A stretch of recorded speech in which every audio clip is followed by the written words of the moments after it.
am having a very, very bad morning. Look in my face. I'm not in a very good mood. Now, it's supposed to be orange and blue skies. It was supposed to be orange and blue skies, okay? But as you can see, there's rain descending down upon us. Thunder. Yes, I'm in OKC, but damn it, I'm talking about the New York Knicks.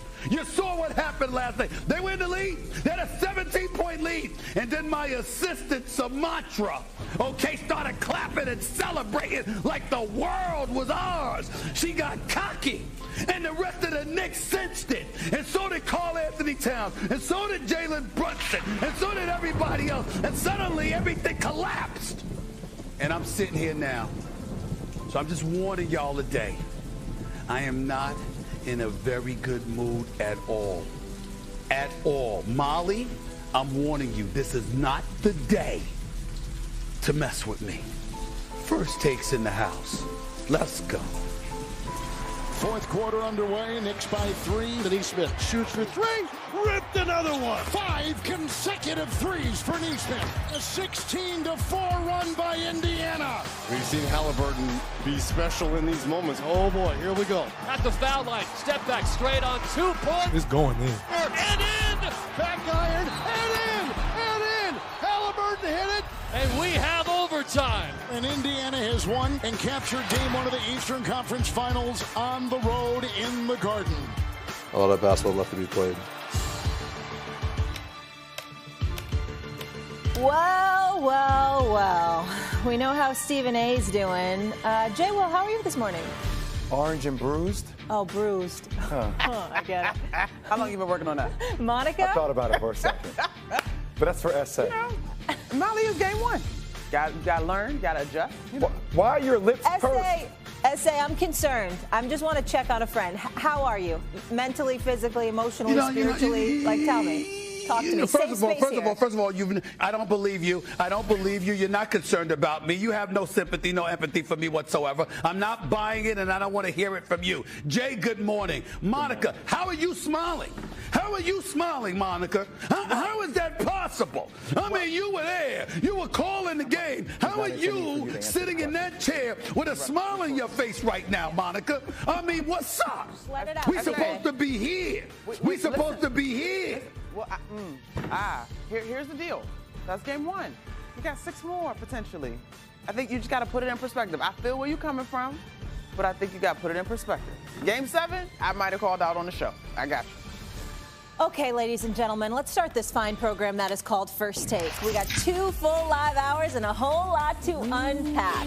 According to Elias Sports Bureau, teams that trailed by 9+ in the final minute of the fourth quarter OT of a playoff game were 0 in 1,414 since 1998. That was entering Wednesday. Now, they're 1 in 1,414. Wow, those are some unbelievable odds.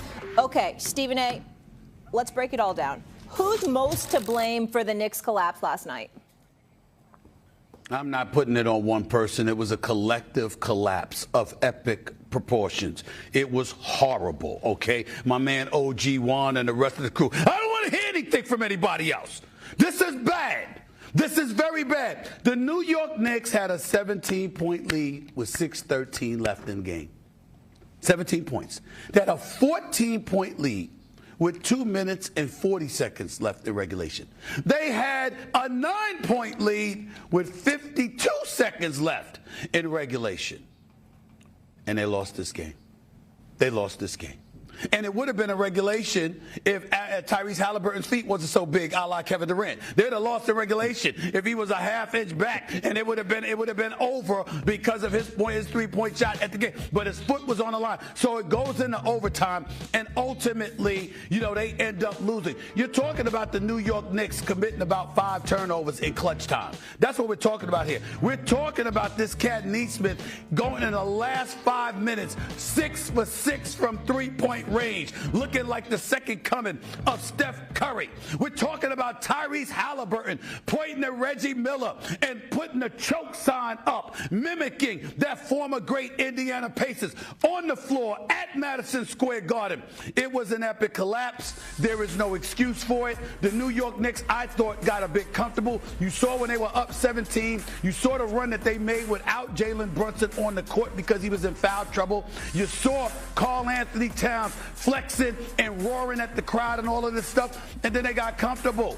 And as a result, they started turning the ball over. They started taking ill-advised shots. They got a bit cocky and what have you, and it came back to bite them. If the New York Knicks lose this series, this is the game we're all going to look at forever. This is historic. We have seen nobody in NBA history come back from such a deficit in the last 2 minutes and 40 to 45 seconds. But it happened last night at the Garden. I'm sick to my stomach over it. I can't believe I didn't throw up because I certainly felt nauseous. I'm just that disgusted with this team right now. But again, there's still a series to play.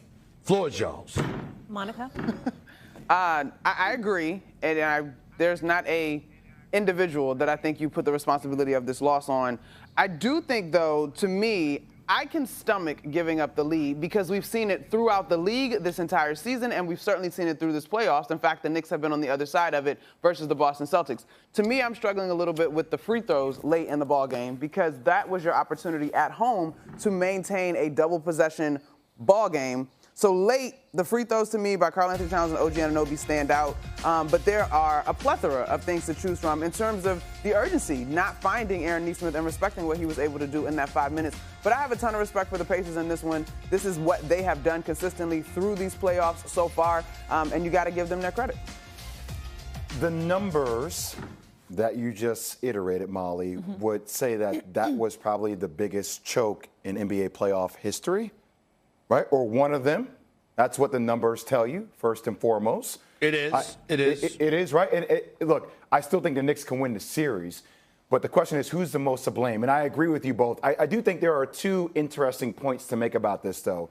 Because if you actually watch the tape of the game, first off, OG Anunoby has to be better. He has to be better. Not only offensively, but defensively. Agreed. His ass wasn't even in certain plays. We talked about attention to detail. Naismith, the fourth, fifth, and sixth threes that he made in that fourth quarter were plays in which OG was just kind of in no man's land. We're like, yo, he's already made for it. Get your ass up on the perimeter and pressure, force him to be a 2-point scorer instead of a 3-point scorer. And then this last one will probably be a little bit more controversial, and I get it because he is Mr. Clutch. 43 points. It's a big number. It's just not on him, right? But 7 turnovers is a really big thing. And there were some plays down the stretch. You're like, yo, I know you're tired. Like, big moments are made for big players. The one time where he's in the corner where he just he tries to throw the ball off the opponent, and he gets lucky, and nobody gets the ball. The second time is another play, though, Stephen A. The turnover, like the pass that he made to OG, right? With 30 seconds left when they're up 5, when he gets into that gap. They have been so used to playing fast and just trying to beat the Pacers at their pace and scoring. How you manage the game for a guy who is a game manager is a really big thing. Because that turnover in which OG doesn't catch the ball, that allows them to come down and score again in that possession.